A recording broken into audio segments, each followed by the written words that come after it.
Hello and welcome to Am Writing Fantasy. My name is Jesper.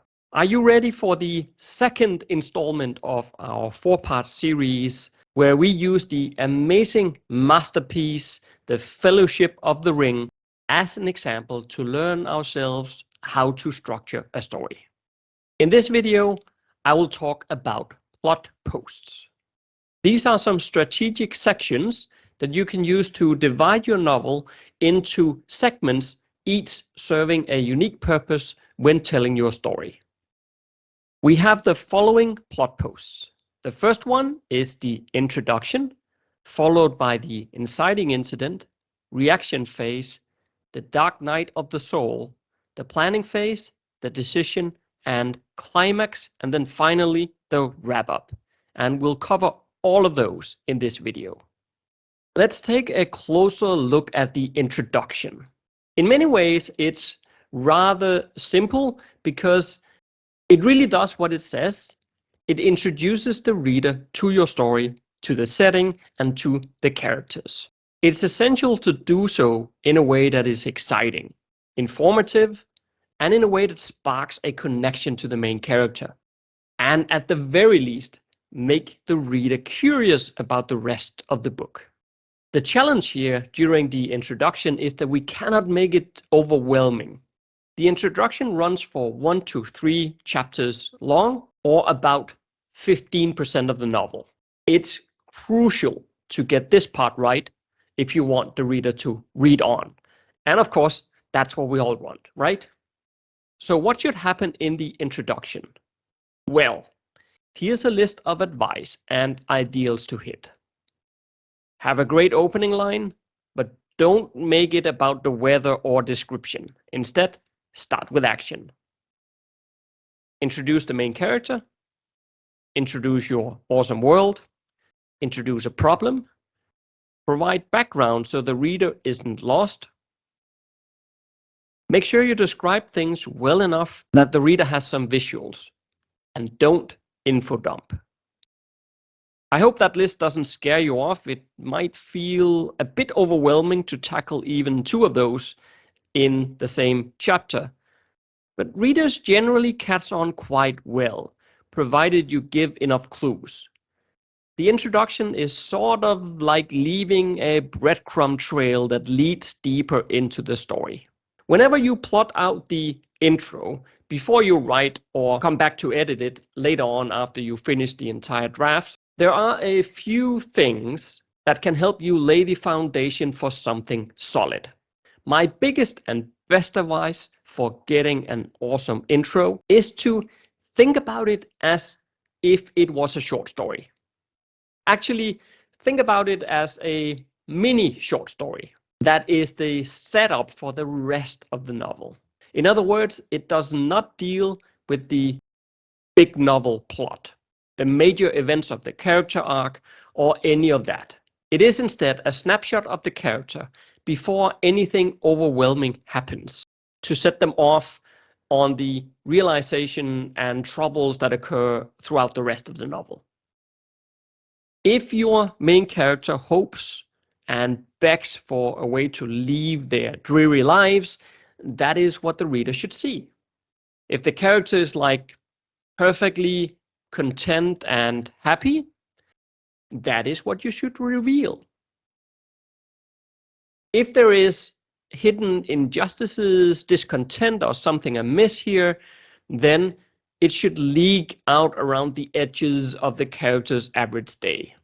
The issues in the intro aren't the key events of the actual novel plot. They just lay clues that the reader shouldn't even realize are important at this point in time until much later on when events bring them to the forefront. Let's have a look at how the introduction plays out in The Lord of the Rings. In The Fellowship of the Ring, J.R.R. Tolkien masterfully sets up the introduction in a way that captures the reader's attention and effectively lays the groundwork for the story that follows. Starting with a great opening line.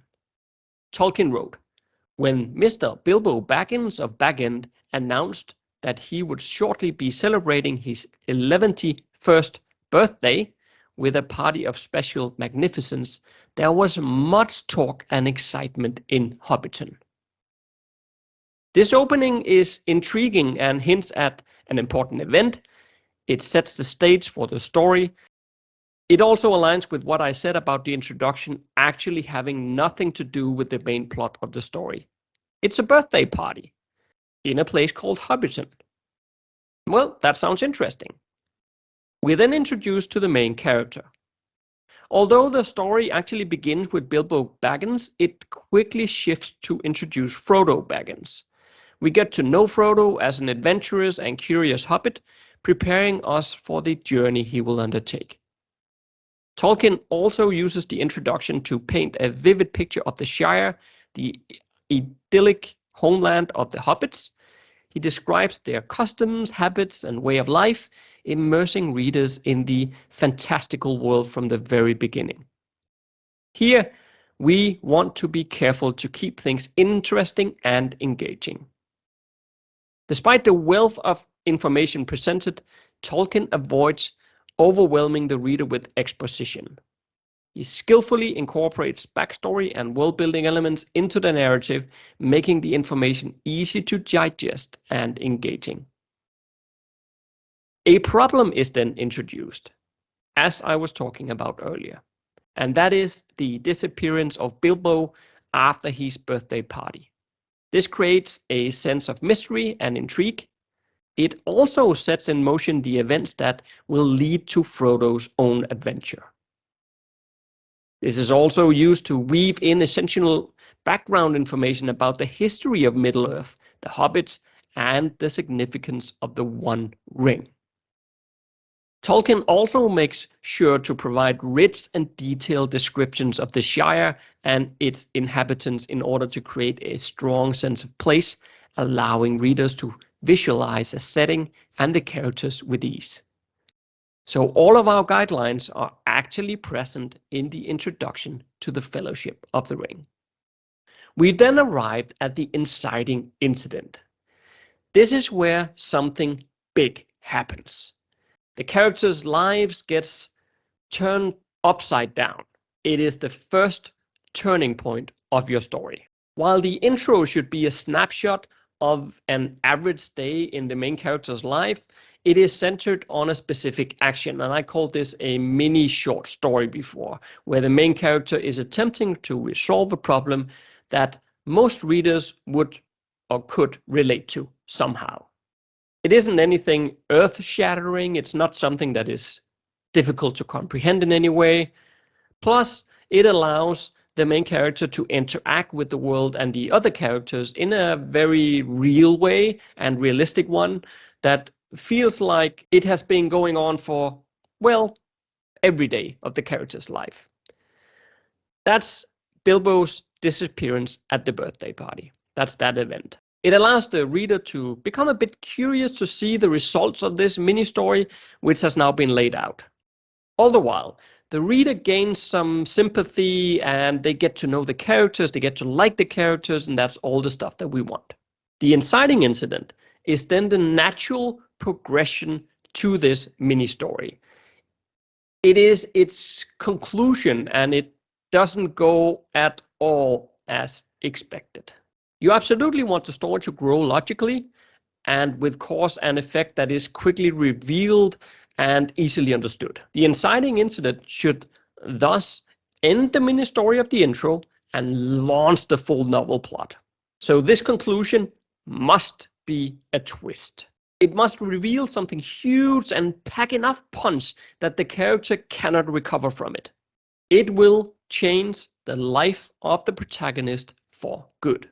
What you don't want to do is to either have a repetition of the events that took place during the introduction or jam in something that is completely unrelated to the mini story that you just told. It cannot be something random that you just throw in there for the sake of generating conflict or action. You want the story to build off prior events and not run off in quick jumps that seems exciting at the time, but where nothing grows out of that beginning that you already worked so hard to set up.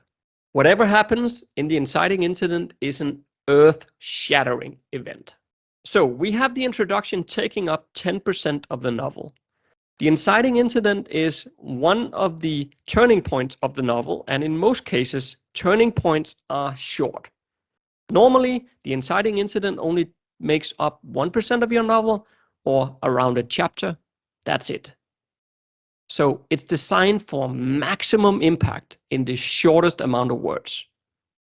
Back to The Fellowship of the Ring. How did Tolkien pull off the inciting incident? Well, in The Fellowship of the Ring, the inciting incident occurs when Gandalf reveals to Frodo the true nature of Bilbo's magic ring. Until this point, the story has centered around Bilbo's disappearance and Frodo's life in the Shire. However, once Gandalf informs Frodo that the ring is actually the One Ring created by the Dark Lord Sauron and sought by him to regain his full power, the story takes a sharp turn. This revelation changes Frodo's life forever, as he realizes the immense danger the ring poses not only to himself but also to the entire world. Gandalf advises Frodo to leave the Shire and take the ring to the elven haven of Rivendell, where they hope to gain further insight and devise a plan to keep the ring out of Sauron's reach.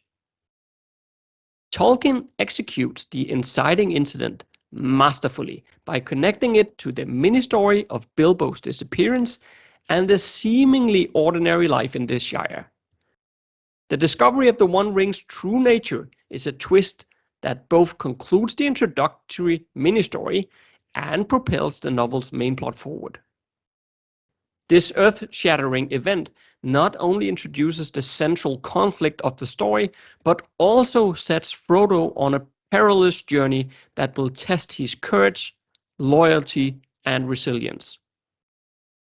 By using the One Ring as the inciting incident, Tolkien ensures that the story builds on the events and character relationships established in the introduction. This natural progression provides a strong foundation for the rest of the novel as Frodo embarks on his quest to destroy the ring and save Middle-earth from Sauron's tyranny. After tackling the intro, we brought the reader on a journey from becoming familiar enough with the world to feel comfortable and beginning to forge a relationship with the main character. Then, with the inciting incident, we upended that carefully laid out world to leave the reader truly concerned for the welfare of the protagonist. Where do we go from here? Straight into the reaction phase. Just like any real-life event, a big upheaval tends to leave us, or at least it can leave us, feeling lost. The same is true of our main character here. The inciting incident must be so great that the main character cannot simply resume ordinary life, no matter if they hated it or loved it.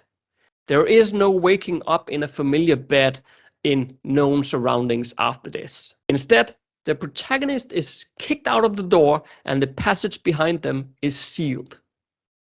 This leaves your main character feeling unsure of what to do and where to go next. This stage of confusion or turmoil is what is dealt with in the reaction phase, and it's also one of the longest parts of your novel, sometimes up to 20%. In a 100,000 word fantasy novel, for instance, if your chapters are around 2,500 words in length, that is about 8 chapters. 8 chapters. That requires some planning. You can't just fill them up with random events, but instead you need to plan out a series of hurdles along with some lulls, each needing to be different as well as serving a purpose. And what purpose is that, you might ask? The reaction phase is where we explore the character arc and link it to the main plot of the novel. We'll need 4 basic things: an inner motivation, what the character truly needs; an outer motivation, what the character wants; an inner conflict, what stops the character from pursuing the inner motivation; and an outer conflict. This is what stops the character from pursuing the outer motivation and realizing that an inner motivation actually exists. We'll need to unpack that, which I'll do.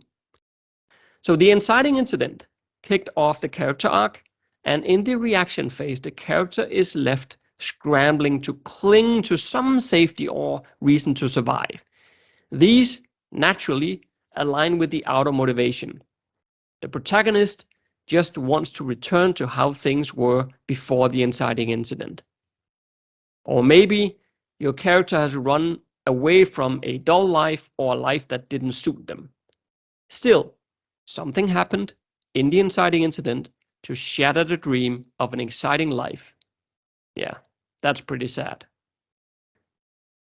So, the character is still seeking an outer motivation that is naive to how the world operates. However, when pursuing the outer motivation, the character is now struggling with every attempt.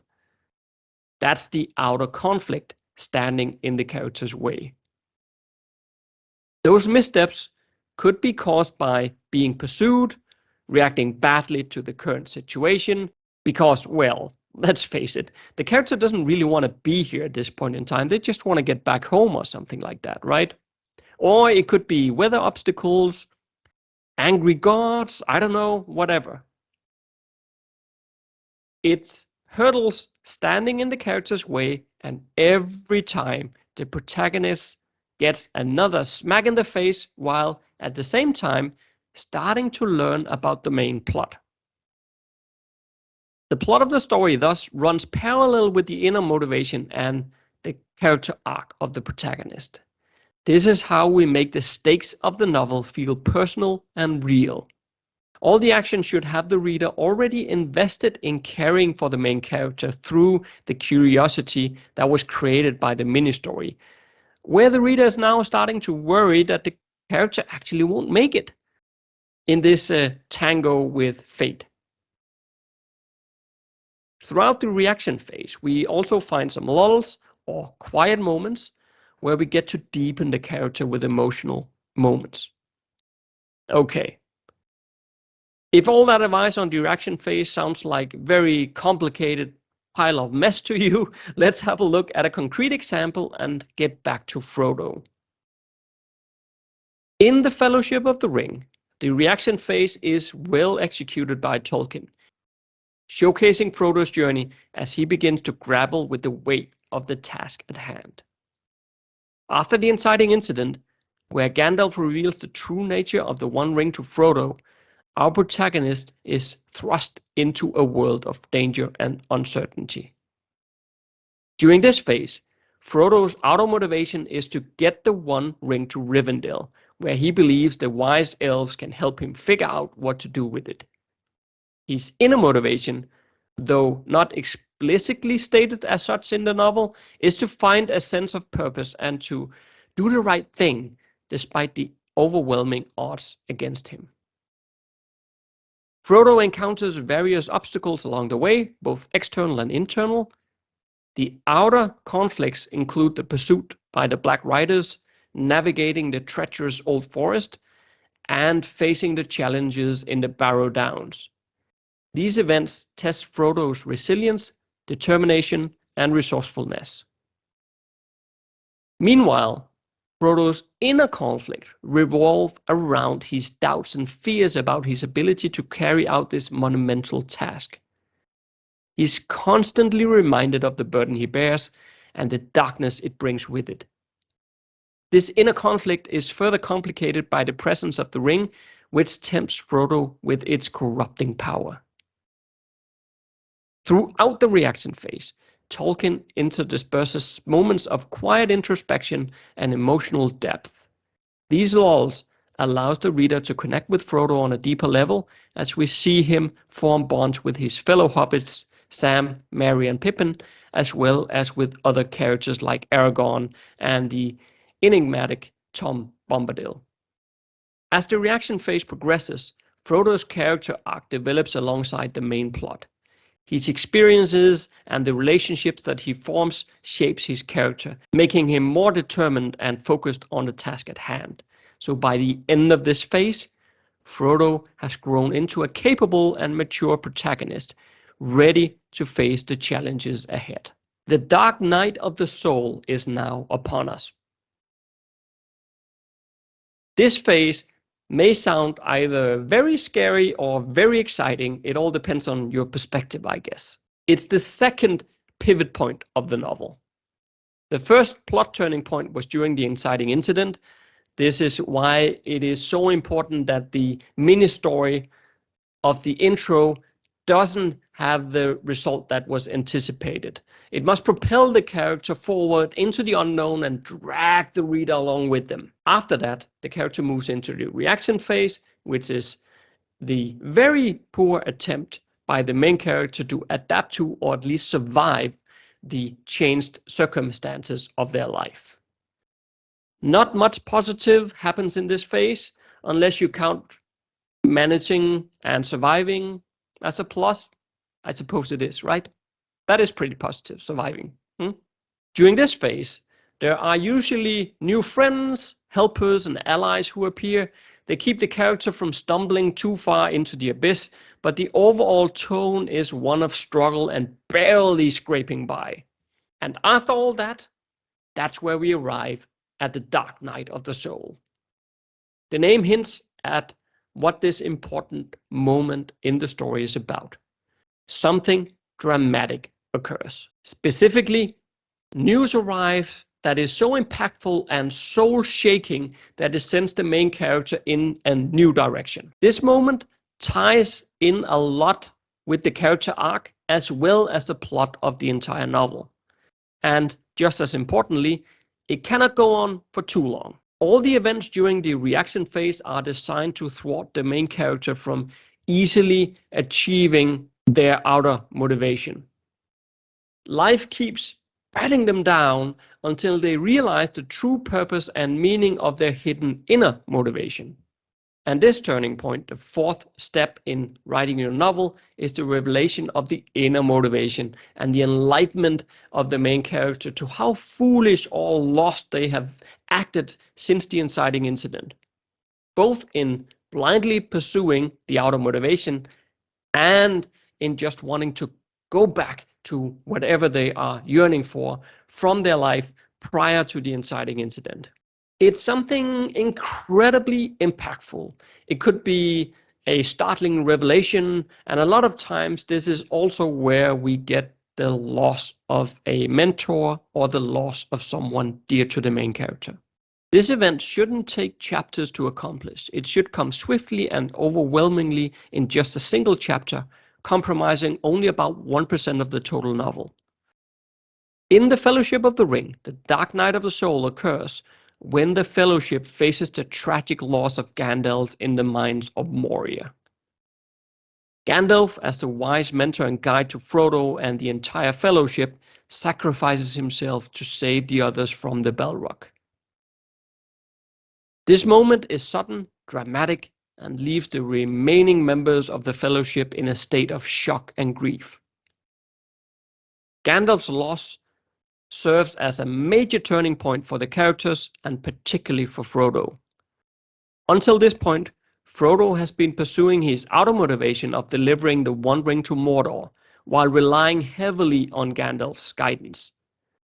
With Gandalf's loss, Frodo must confront his inner motivation, which is to find the strength within himself to complete his quest.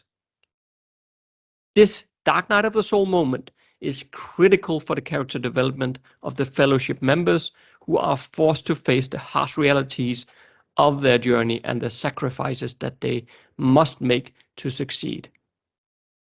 They also come to understand the true weight of the responsibility that they carry and the dangers they will face. In just one chapter, Tolkien manages to create a deeply impactful moment that not only serves as a major turning point in the novel, but also drives the characters forward, further developing their inner motivation and propelling them into the next stage of the journey. All right, after the Dark Night of the Soul comes the planning phase. This also means that we are getting close to the climax of the novel, which is pretty exciting. Tension is ramping up until there is nowhere to go. And creating the tension is your job in this section of the novel. On the surface, the planning phase resembles the reaction phase. It too averages around 20 to 30% of the entire novel, or around 8 chapters if you're writing a 100,000 word long novel, where the chapters are 2,500 words long. It is also filled with hurdles and lulls, just like before, but what sets these two phases apart is that in the planning phase, the character has a plan and a direction. In the reaction phase prior, the main character was simply reacting to the inciting incident, which was an incredibly upsetting and life-altering moment. With the Dark Night of the Soul came a pivot point that brought the character out of the blind emotions and foolish mistakes made during the reaction phase and into a desire to move forward. However, this doesn't mean that the character is suddenly capable of facing the antagonist head on, nor that our hero has all the tools and resources to win. The doubts still linger in the character, but the main difference is that there is now a full commitment to achieving the inner motivation over the outer one. How the planning phase unfolds obviously depends on your character and the story that you're telling, but the goal remains the same. The main character has a revelation about what they truly want, the inner motivation. Only by achieving this motivation will our hero be brought into contention with the antagonist, even if they at first try to avoid that. And it will also bring about the underlying story plot or novel theme. In other words, if the character's outer motivation was to go home and ignore all the atrocities that the current king is committing, they will at this point realize that they actually need to help save the local village so it doesn't suffer the same fate as their hometown. That's the inner motivation at play. So the planning phase is filled with the character learning new skills, seeking out allies, and perhaps acquiring special talismans or weapons. All the while, as the character becomes more adept and start to achieve a few victories, the antagonist also becomes more aware of the existence of this small band of rebels. As a result, the antagonist will start sending greater and greater obstacles to squash the main character. Friends and foes may be killed in this part of the novel. The lulls become increasingly shorter and more emotionally packed. The stakes rise higher and higher, and the reader can't help but flip the pages. And by the end of this phase, the character has fully embraced the inner motivation as their own, and a confrontation between the protagonist and the antagonist is the only pathway left to achieve both the inner motivation and the story plot. Plus, by the end of this phase, you've catapulted your writing into literally the last handful or so of chapters. In the Fellowship of the Ring, the planning phase begins after the Dark Night of the Soul, which occurs when Gandalf falls in Moria while battling the Balrog. This event shakes the Fellowship and pushes them to re-evaluate their goals and strategies. So during this phase, the remaining members of the Fellowship become more determined to achieve their inner motivations. Frodo realizes that he must carry on with the task of destroying the One Ring despite the loss of Gandalf and the increasing dangers that he faces. The Fellowship's focus shifts from simply reacting to the events around them to proactively planning their next steps. Throughout the planning phase, the characters learn new skills and build stronger relationships. For example, Legolas, Gimli, and Aragorn form a tighter bond as they hunt down the Uruk-hai, who have captured Merry and Pippin. They also encounter new allies like Éomer and the Riders of Rohan, who help them in their quest. As the planning phase progresses, the stakes becomes higher. The characters learn more about the antagonist Sauron and his growing influence over Middle-earth. The looming threat of Saruman and his army of Uruk-hai adds another layer of danger. So the Fellowship members face greater challenges, but they are also growing stronger and more resolute in their purpose.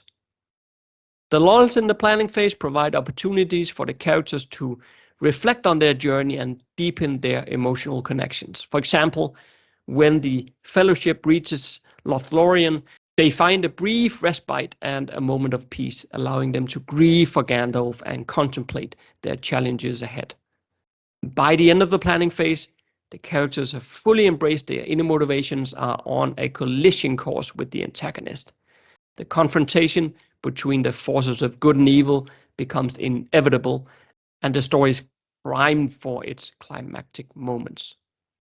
The climax of the novel is where it all comes together, but it can be a complex and challenging sections to actually write. This part pulls the reader, the characters, and even yourself as the writer through the ringer. If you've written a climactic scene and it left you feeling like you've just run a marathon with the flu, the good news is you've probably done it right. And the climax all begins with a decision. It's nothing more than a paragraph or so, but it's what transitions from the planning phase and into the climax. This step cannot happen by accident. It has to happen on purpose. This is important because the decision is, in many ways, the third turning point of the novel and sits opposite the inciting incident. While the inciting incident happens to the main character and forces change, the decision is the moment where the main character steps up to embrace their inner motivation fully and is ready to confront the antagonist, even if it means death. It is now the character who leads the change instead of being swept into it. So there's a huge difference here. And this decision can take many forms. Sometimes it's a speech before the battle, or it could be the offering of a chance to actually escape the coming war, which the character then will decide to turn down. Dialogue is often important as well as inner thoughts. Somehow, as characters panic at the thought of death and others panic at what will continue to happen if they don't do anything about it, the main character must galvanize the teammates to go forward and do the right thing. From there, we step into the full climax phase. The climax is the point where all the plot threads come together for the final resolution. Everything is in play and the reader should feel like the outcome could go either way. In fact, you need the reader to be hoping the main character wins and terrified that they won't. There should be a sense that this victory will be nearly impossible to achieve, and it should all end not quite as expected. Putting all of that together in a way that is engaging but not confusing is why the climax is so difficult to get right. There are a few simple steps that can help you map out and then write your climax, and I suggest mapping it out, even if you are a pantser. So, events should start in favor of the protagonist, then turn towards near victory for the antagonist, before a final confrontation between the main character and the antagonist. So to make this happen, focus on one character at a time, create a timeline of significant events, don't throw in a holy hand grenade, and have the ending be something unexpected. Perhaps that holy hand grenade thing there needs a bit of explanation. It is a Monty Python reference, but there is an important point here too. During the climax, you can't suddenly throw something into the narrative that has never been set up before. A sudden horde of undead armies, a vampire stepping out from the shadows, or a dragon swooping in even though there's never been any mention of dragons in your story at all up until this point. These are cheats to make something unexpected happen, and it is not the way to do it. This is not what I mean when I say that the climax should end with something unexpected. The outcome should be something realistic, potentially hinted at earlier, and a third path that the characters and readers didn't really see coming. The best endings are those that are unforeseen, but where the reader feels like, oh, I could have seen that coming, if I've just thought a bit about it. That's brilliant writing. And keep in mind that no victory is ever 100% perfect and no defeat will be 100% unchallenged. Find somewhere in between and write that. To deliver all of this in a meaningful way, the climax is not over in just a chapter or two. In fact, the climax, together with the decision, can range between 20 to 30% of your novel. So you might be looking at 8 to 10 chapters here. These are exciting, impactful, busy, and tough chapters to write. There are many downturns in the climax, but there are no real lulls. It is all-out emotion, action, and impacts that keeps the reader engaged and on the edge of their seat. By maintaining this level of intensity and ensuring the climax revolves the various plot threads in a satisfying way, you will create a memorable and thrilling conclusion to your story. In The Fellowship of the Ring, the climax occurs in the later portion of the novel as the Fellowship faces multiple trials and adversaries while attempting to destroy the One Ring. The decision comes when Frodo realizes he must continue the journey alone to avoid putting the others in danger, as the power of the ring becomes too strong and threatens to corrupt even the nobles of hearts. The climax unfolds in a series of events, starting with the Fellowship's battle against the fearsome Balrog in the Mines of Moria. Despite Gandalf's valiant efforts, he will fall into the abyss with the Balrog, which marks a significant loss for the Fellowship and an emotional turning point in the story. The Fellowship then experiences a brief respite in the elven realm of Lothlorien, like we talked about earlier, where they receive guidance and gifts from the wise Lady Galadriel. However, the tension soon escalates as they continue their journey down the Anduin River, realizing that they are being pursued by the fearsome Uruk-hai. The climax reaches its peak during the ambush at Amon Hen, when Boromir falls prey to the ring's temptation and tries to take it from Frodo. Frodo escapes, putting on the ring and becoming invisible, but this action draws the attention of the Dark Lord Sauron. In a moment of realization, Frodo decides he must continue the quest alone to protect the others from the ring's corrupting influence. So the climax of the Fellowship of the Rings is a series of emotional, action-packed and suspenseful events that challenges the characters and push them to their limits. The narrative expertly intertwines the character arcs, particularly Frodo's, with the larger plot, emphasizing the theme of sacrifice and the burden of carrying the One Ring. The climax's resolution is both satisfying and unexpected, as the Fellowship is forced to disband and Frodo and Sam continue their journey to Mordor alone, setting the stage for the story's continuation in the Two Towers. So, with all of that, we are almost there. All that remains now is the wrap-up.